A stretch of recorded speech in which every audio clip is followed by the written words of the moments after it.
Hi நேயர்களே, பார்த்தீங்கன்னா என்னடா காலை ஒரு மாதிரி விரிச்சு வச்சுக்கிட்டு ஒரு மாதிரி உட்காந்துருக்கேன்னு சொல்லி நீங்கள் கேட்கலாம். பார்த்தீங்கன்னா ஒரு விபரீதமான ஒரு முடிவு எடுக்கலான்னு சொல்லி வந்தேன்.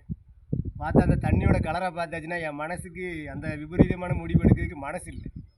என்ன விபரீத முடிவுன்னு நீங்கள் கேட்கலாம். குளிக்கலான்னு சொல்லி வந்தேன். தண்ணி கலரை பாருங்கள்.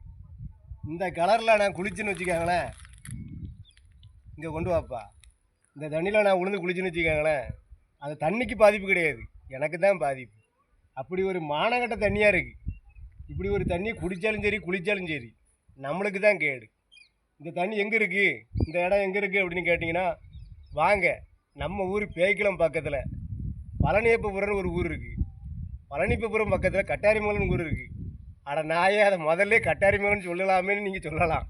இருந்தாலும் அந்த கேமரா எடுக்கானே அவன் தான் சொன்னான், ஒரு 2-3 பிட்டு அள்ளி போடுங்க அப்படின்னா. எனக்கு தெரிஞ்ச பிட்டு இந்த ஊர் பேரையாவது சொல்லுவோமே அப்படின்னு சொல்லிட்டேன். கட்டாரிமங்கலத்து பக்கத்தில் இவ்வளோ பெரிய ஒரு டேம் இருக்குது. இந்த டேமுக்கு வாங்க, குளிக்கணும்னு நினைக்கிறவங்க குளிங்க. மற்றபடி எதுவும் காலையில் கழுவணும் இல்லைன்னா வேறு விஷயங்கள் பண்ணணும் அப்படின்னா வந்து செய்யுங்க.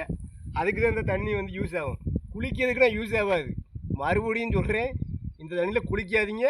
குளித்த ஆபத்தை விலை கொடுத்து வாங்காதீங்க.